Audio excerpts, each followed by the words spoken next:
This is Donald J. Trump, and you need to check this out. You're listening to Michelle and Vin, a real estate power couple in business, love, and life. With your hosts, Michelle and Vin.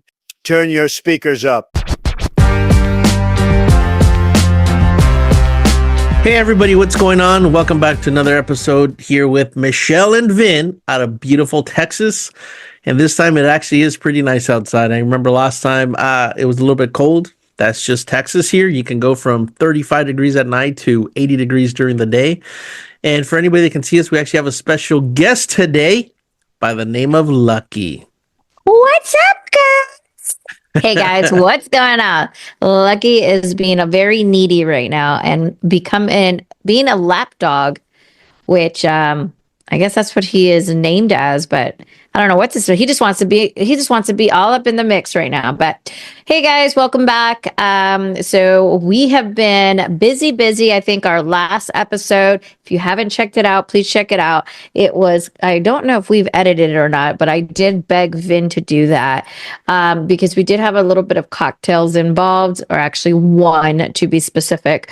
And then we were so tired after filming that we literally just went back to the room. So that's what our topic's going to be about today, about being in the right rooms and kind of talking post what the difference is in when you go into different conferences, right? So we went to Squat Up with Pace. For you guys that don't know who it is, it's Pace, Morby, and Jamil.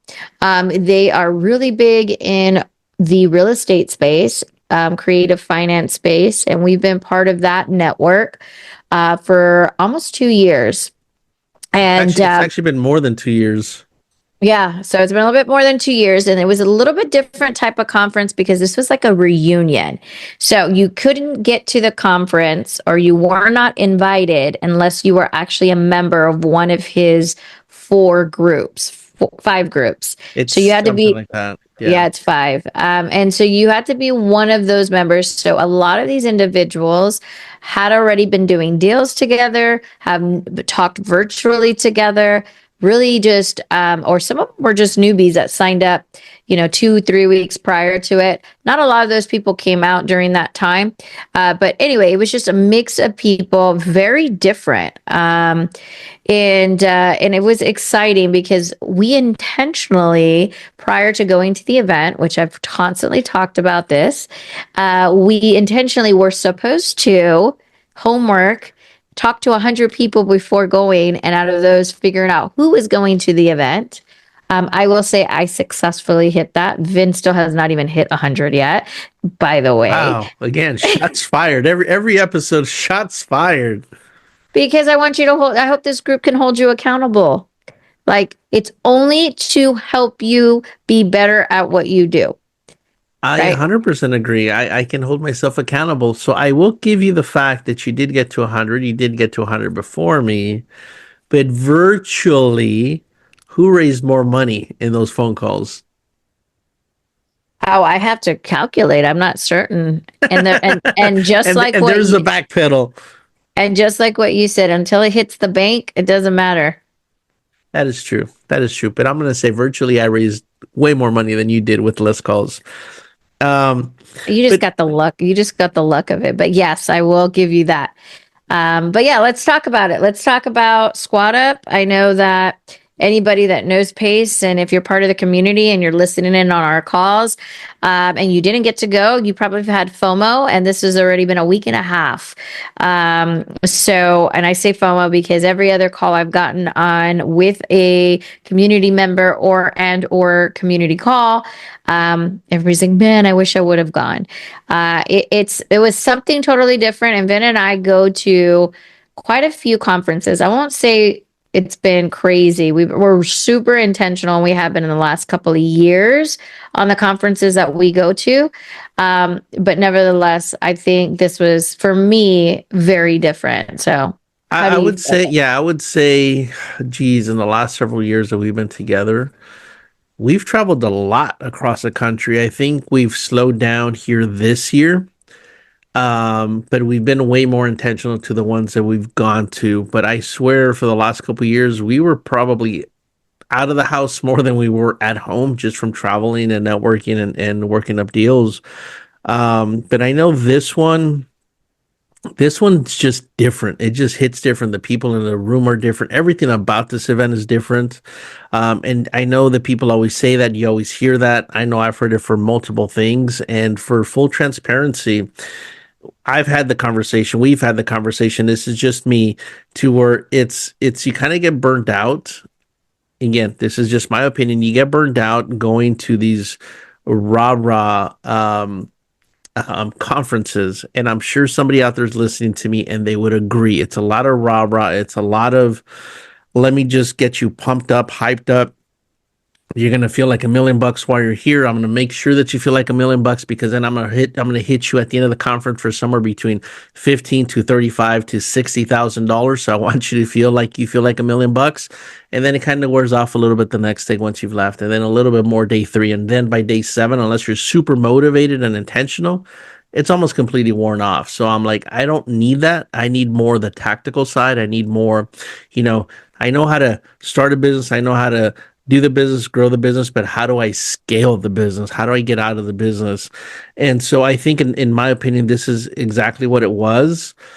The people in the room genuinely want to help. I know we showed up days early, which we typically show up at least one day early, but we got there earlier, and we walked into a lobby where people are already networking. I mean, we're talking about days before the event starts, and people are already doing deals there.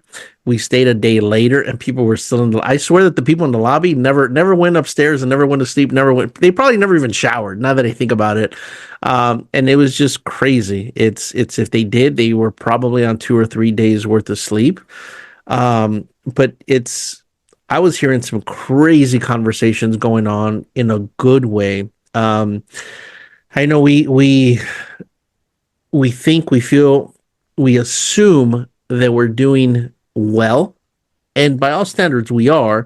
But then when you walk into rooms like this and you hear somebody, oh, I'm raising 100 million, 200 million, 300 million, I got 1,000 doors, I got 2,000 doors, 2,500 doors, or I'm looking to do another 500 doors of co-living or affordable housing, or I just acquired my 7th business, in this year. We're not even halfway through the year. It's like, holy crap, this is just, we're just not doing enough. It's not even that we got to work harder. We just got to work smarter, or find the right people, or find the right ecosystem. I know Pace talks a lot about orbit, just kind of orbit around each other and find the right people that are the missing piece to what you need. And it's never been as obvious as it was at this event. Just little tweaks in your day-to-day and in your business could have a huge impact. That's what it was for me. I don't know if you agree with that, or if you saw things a little bit different. Of course, I'm going to see things different. Oh, I know. Just kidding.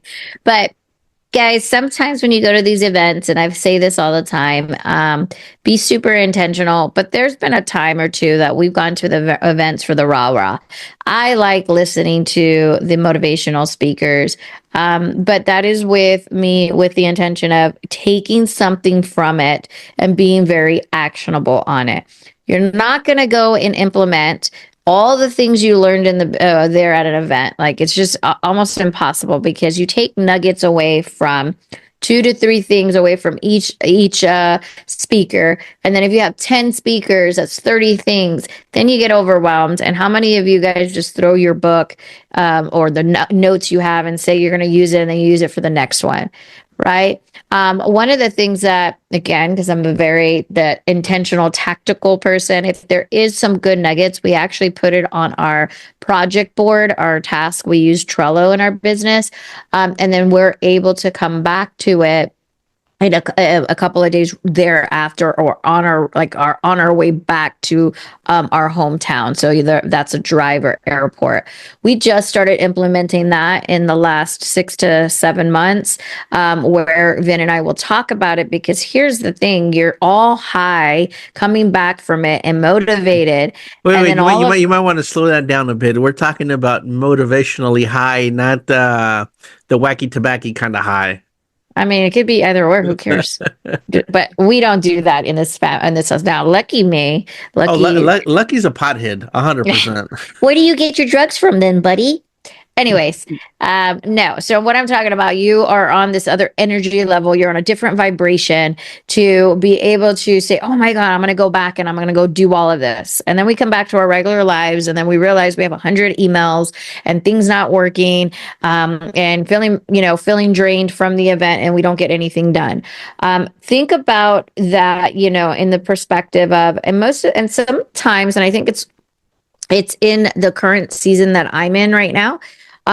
Most of the time now, yes, they come up for tactical things, but I think I'm trying to really focus on my personal well-being and my personal focus on where I'm driving to and where motivational wise and health wise and wellness. I don't know if it's just because this year I'm turning a big number. So I was crying almost. Wait. Before you get into the crying story, are you going to tell people what number that is? I mean, I'm okay with it because you're a lot older than me. Wow. Again, shots fired. Anyways, moving on. So you were saying about a crying story. We're just going to move on from those numbers. And so I'm so emotionally, I'm very into my emotions lately. And it's so funny because Ben calls me a peanut because most people don't see that side. Well, lately, because I do want to take that type of vibration back and take that type of context from David Goggins, which he's screaming up there, but I'm going behind the story and I'm like, man, how can I relate to that? How can that really have been where I'm at? Like being grateful, having gratitude. And all of a sudden this man is screaming at us and I'm over here with tears, and Ben gets a kick out of it because he's like, why are you crying? Why are you crying? And I don't think there was someone screaming at us. I think he was just communicating a little bit loud, but he wasn't screaming at us. He was very passionate. 100%. Very passionate. Mm-hmm. But my whole point being is I like the speakers. I take something from that, but get your butt out of the chair and get to start to networking. I know there's a lot of introverts. Don't know if you guys are on this call or listening to this. Sorry. We do so many calls.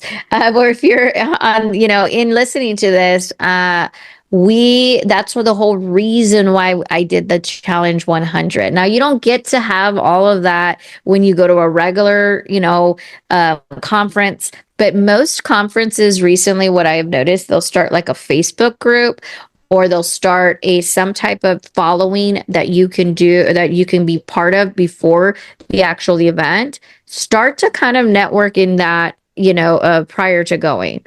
And so it gives you an opportunity to say, hey, I met you, Jane. I remember we talked over the phone, or we were back and forth on LinkedIn or on Instagram or whatever.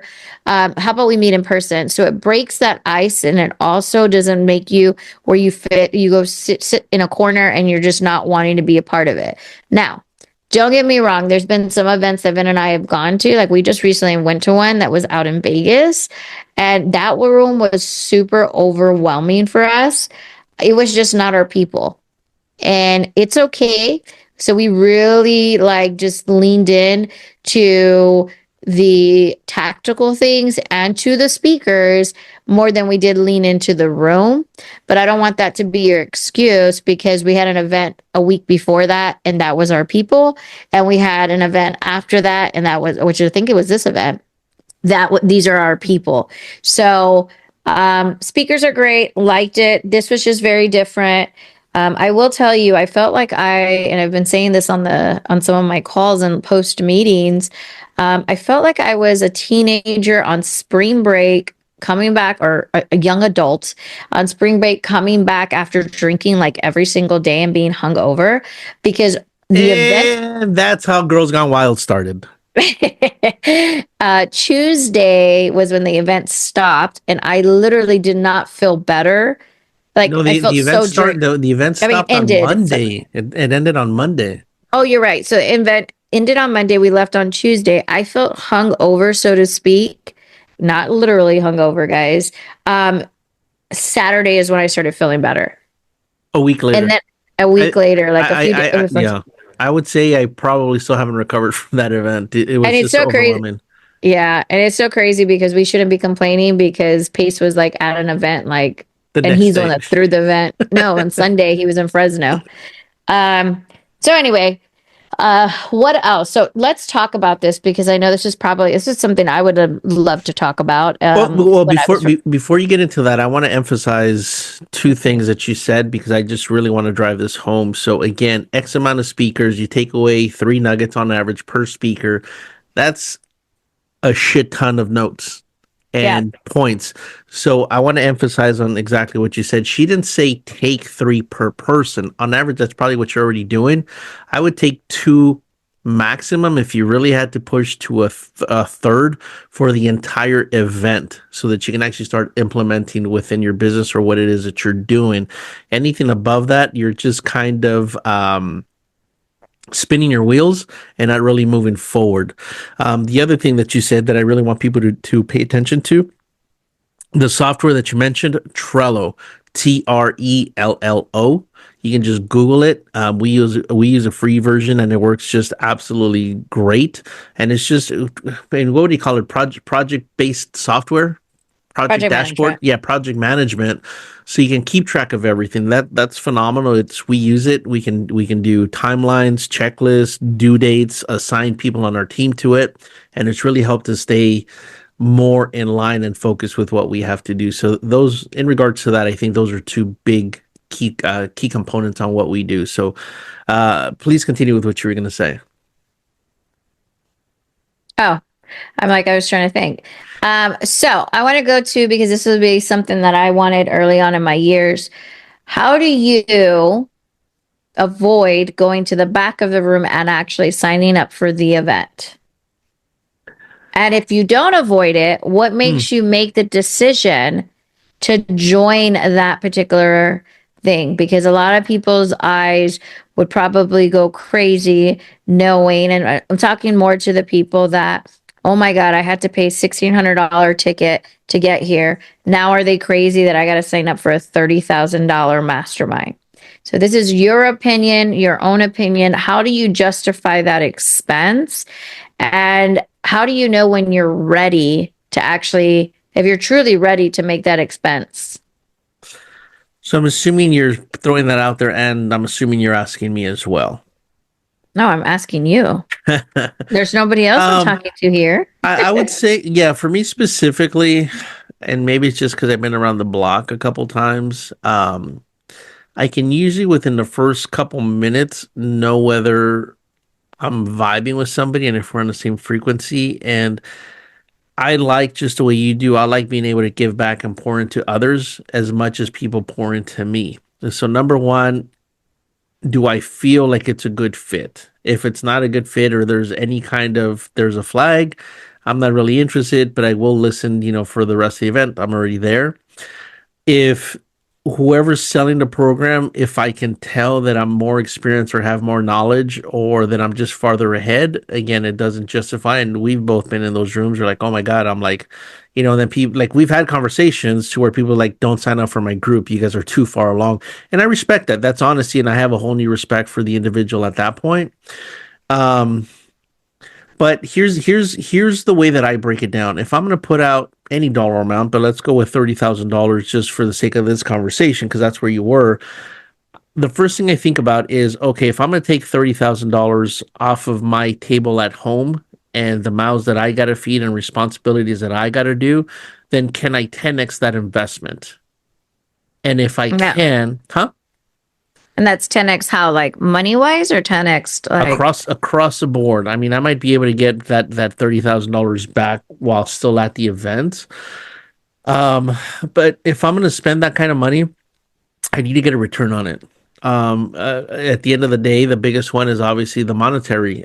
Because if I'm going to give you 30, then at a bare minimum, I want 90 back. Because it's just the return and then the time and then the $30,000 profit. That would be the first one, but genuinely, you can feel the room. Like you said, we've been in Dallas a lot this year, and we're about to go back to Dallas for a different event here coming up soon. which is irrelevant to what I'm saying. But the first event that we went to, I was totally vibing with the people there. And I think, again, it was genuinely people that wanted to help you. The owners of the company were there. Their president of market development. I don't remember the gentleman's actual title, but he was like third or fourth in line from the very top. He's like, hey, here's my email if you need anything. And he's been able to connect me with other people. So 100%, I think that there's been a return on that. And then we went to another event. Great event. Wasn't cheap to get there. And so we've actually implemented quite a bit of what we've learned there into our day-to-day business. So again, we're still getting a return from it, but there just wasn't a connection in regards to that. And I don't know if it's the individual people in the room, but you can kind of just tell. I'm like, okay, I'm going to get what I can from this network, this group, this community, but it's just not integrated. It's like everybody's kind of doing their own thing.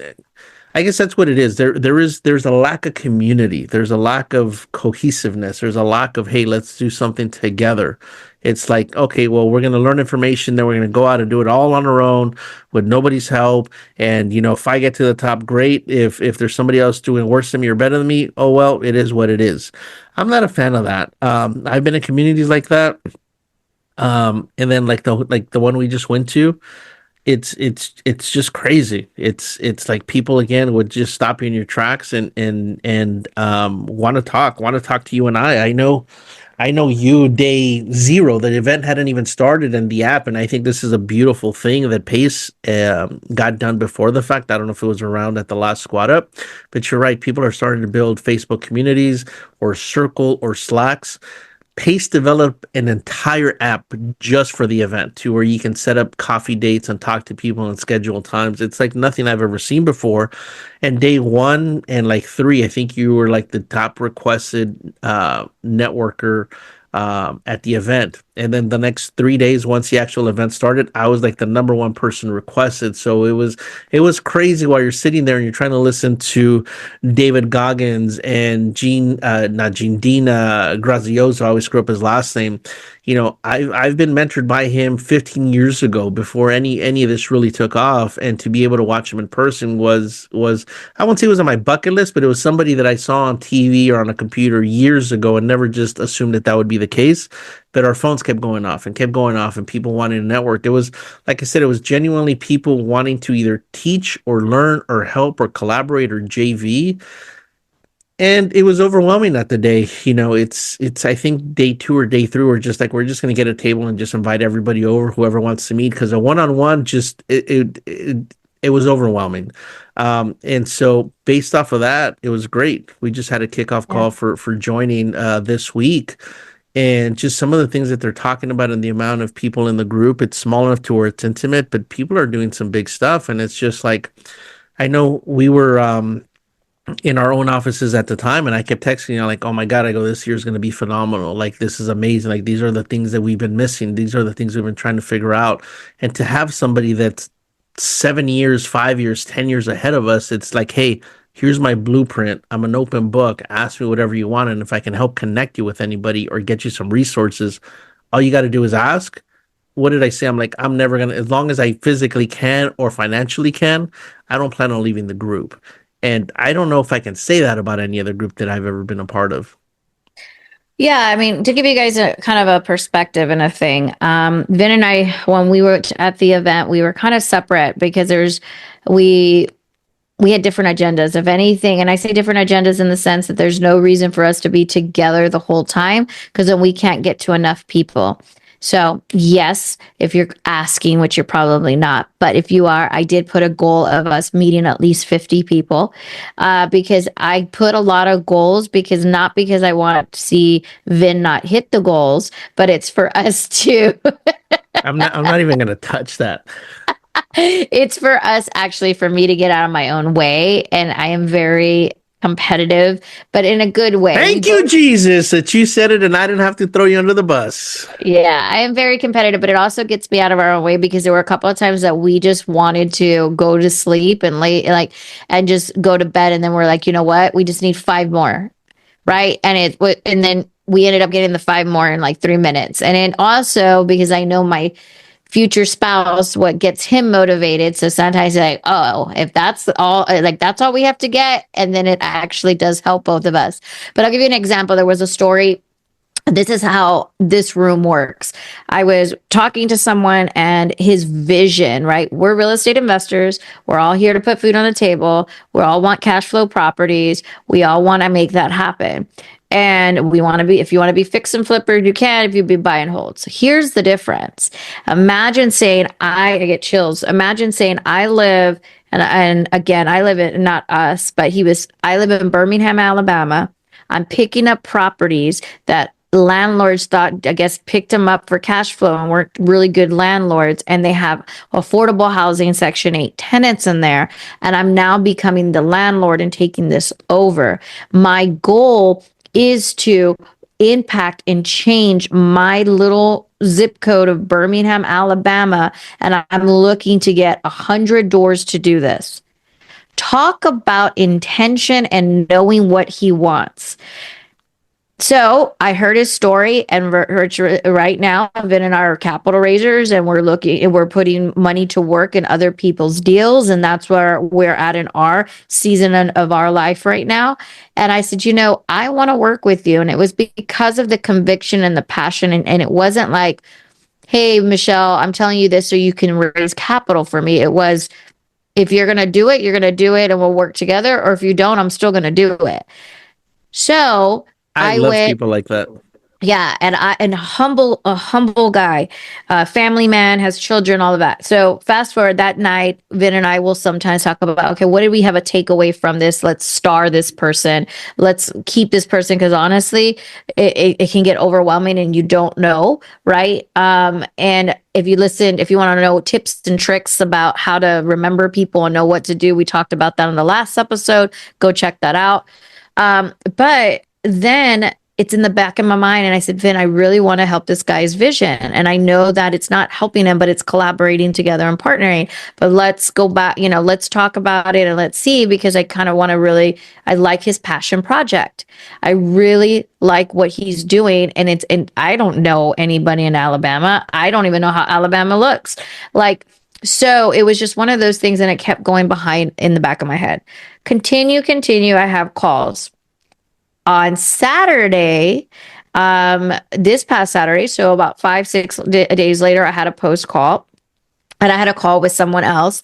And I said, yeah, we're capital raisers, and our borrower right now has a property in Birmingham, Alabama, and they haven't been able to get rid of it.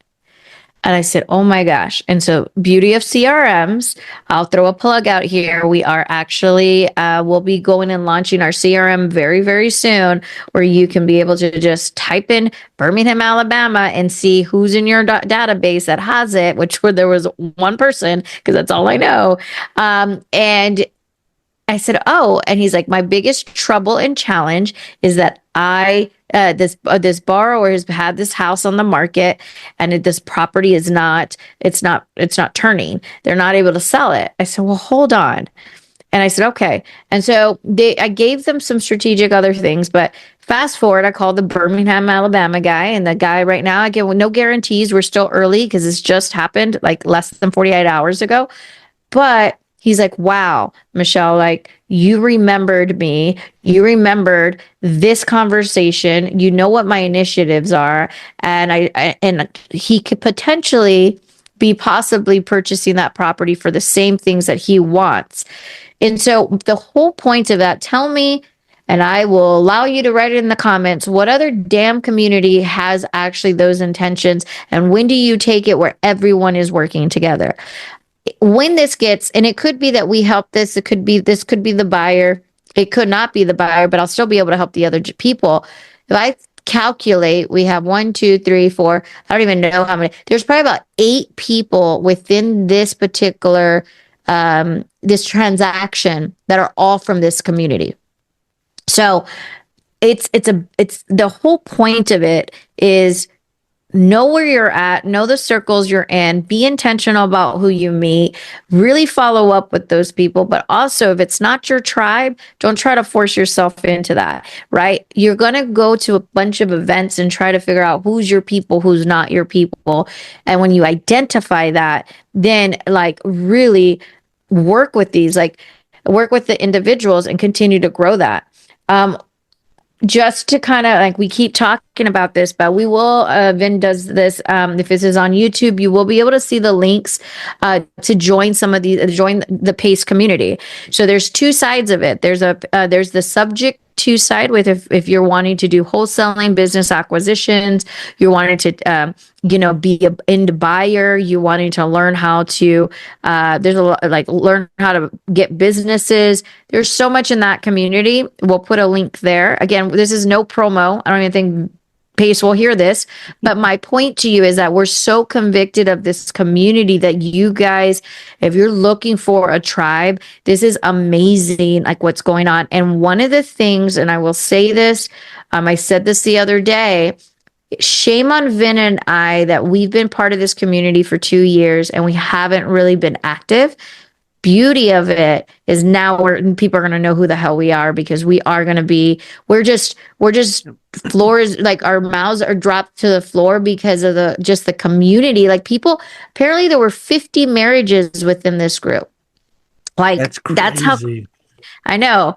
And so there's that group. There's another group called, it's the same Pace Morby, but the other group is Gator. So if you're more of a private money lender, if you want to learn about the lending side of it, you want to be the money person, you don't have to have your own money. And again, this is a group you can be part of. I know it kind of goes against my community and my group that I'm doing, but as far as for women and teaching people how to raise private capital, actually I teach anybody how to raise private capital. But I'm so like, if you're part of my community or this other community, we'll still all work together, right? And you have that. And then if you're an integrator, if you're a numbers person and you just like to do paperwork, and Top Tier TC is another one. I don't know if we have a link for that one, but I'm sure we can get something. Yeah, I'm sure going. we can get it. So it's so crazy because you get 3 different communities with the same. And the funny part about it, guys, it's a little different that he encourages you to do deals together. He tells you, promote what you're doing, build your business. Tell me what other person lets you do that. Promote your business within ethics and so forth and right morals. But you want to have a wholesale business, promote, put your deals in here, make sure, blah, blah, blah. And so those are the ones that I'm telling you, it's something totally different and good for him. I don't know how he manages it. But I think it's a lot of people step up to be able to manage this for him. Mm-hmm. And don't get me wrong, like we said, we're part of other groups as well. But this one's the one that I think you're going to hear a lot more from for 2025, because I just love the things that they're doing. Like people are helping veterans, co-living, which is, affordable housing. You have a lot of residential assisted living, helping seniors. These are the people I want to rub elbows with, because we can go have a great dinner and we can go to the 5-star hotels and hotel lobbies and go and all these trips. But instead of saying, oh, I made whatever this year, 6 figures, and this is something we've changed in our lives. I've helped 1,000 families. Boom. That's a huge one right there. I love that. So changing our mindset to say, okay, of course, we're not here to work for free, but we're here to impact. Imagine that, right? And this goes with everything, right? I couldn't agree with that more. And don't lose your train of thought. But the more, let me start off with my disclaimer first. Money does not fix or break or make anything better. The only thing, in my opinion, that money does is amplify who you really are. If you're a good person, it's going to let you do more good. If you're a shitty person, you're just going to do shittier things. That's my opinion. So if you're a good person, which I'd like to think that you and I are, it allows us to help more people and have a bigger impact and have a bigger outreach. and really help more people than we could, obviously, if we weren't in that position. So that's just my 2 cents on what you were saying, but please continue with what you were saying. Yeah. So I just want to wrap this up. Obviously, be intentional about networking. We've been talking a lot about networking, and I know, guys, that there's probably a couple of episodes that overlap, but understand it's such a big emphasis because if you're wanting to save lives, impact people, make financial freedom, whatever that is to you, you can't do this journey alone. You can't. You have to have other people in your corner. And when you first start out, you feel, because I was that way, you feel that you want to try everything and you want to do it on your own and you want to be able to, let me figure it out. And I want to be the one that does everything. Now, later on, learn from me. 15 years plus of being an entrepreneur. Now I'm like, I need a team. The visions and the dreams that I have, I cannot get it done by myself. I need people that understand the journey and what I want to do. And I'm not talking about that I'm going to, impact the world, but my little world, I can't do it alone.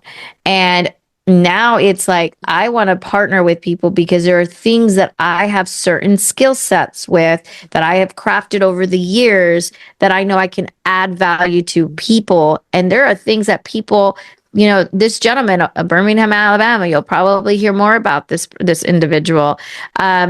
He has a big dream, and it's our job as entrepreneurs to make those dreams reality. And so know the circles that you're around, make sure you're networking, and continuing to build those relationships because you'll get so much further. And if you do decide to join any type of mentorships, make sure it's your tribe, right? Because you can make the mistake, and I've made the mistake of joining too many in the same year, and then you don't get anything done. And it's just one of those exciting things. Any last words that you have, Vin? No, I think I really liked this episode, and I think there was a lot of information here. I'm not sure what's going on over there, but you know what? Lucky's been pretty famous today. He was in some pictures earlier today that somebody came by for an interview, and now he's on he's on the show. Yeah. He's going to start expecting a paycheck here pretty soon. But anyways, back to what we're saying. No, I couldn't agree with that more. And I think that's 100% where I'm at now is just being intentional. Again, I know we've had the conversation in regards to what I want more time or more real estate at this stage of my life. 100% I'm always going to choose time because as you get older, you realize time is short and you got to be super intentional and focused. And so, like I said, pick one or two things that you really want to get good at, double down on that, and then really develop and have a strong foundation. Again, I know you were just talking about a lot of these conferences and masterminds. If you're always at these events or you're always networking or you're always whatever, then it's a little hard to implement what you're learning. So there's a fine line there. There's got to be a balance. And that's kind of what you got to do in regards to the last thing that you said is that you realize that you need a team. I love that for the simple fact that that means that your dream is so big that you're trying to leave such a big impact that you need help to carry that boulder up the rock or that boulder up the hill. I'm like, so it was almost a mic drop, but then you messed up. Almost a mic drop. And there I went.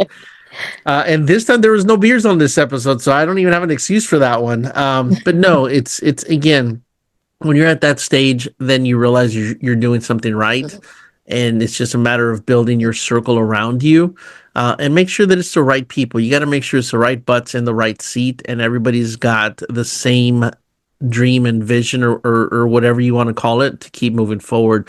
Because there are days as an entrepreneur. Everybody always says, when I get to the top, life doesn't get easier when you get to the top. In fact, I think life gets harder. And there's days that you don't want to get out of bed because it's just like, oh my God, we've go through things all the time, business wise, personal wise, financial wise. It does not get easier, people. And I don't want anybody to wish for that or hope for that.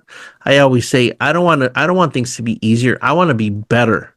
Because the better that you get, the easier it is to deal with life and do all that. But when you have the right people with you, that helps keep you motivated. to get out of bed because now it's purpose driven. So you kind of forget about the stress, you forget about the fatigue, you forget about all these other things that could be potentially going wrong in life. And you're doing it for your purpose. You're doing it for your why. And there's nothing that when you're that focused, there's nothing that's going to stop you from getting it done. So with that being said, thank you so much for joining us. Continue to join us. Put in the comments more things you want to hear. Could be real estate related. We are going to start to change the topic up a little bit. I think we've talked a lot about networking this last few episodes, but it's with a purpose and an intention. And we will continue to keep sharing our story that hopefully will impact you to continue to build your legacy. So bye for now.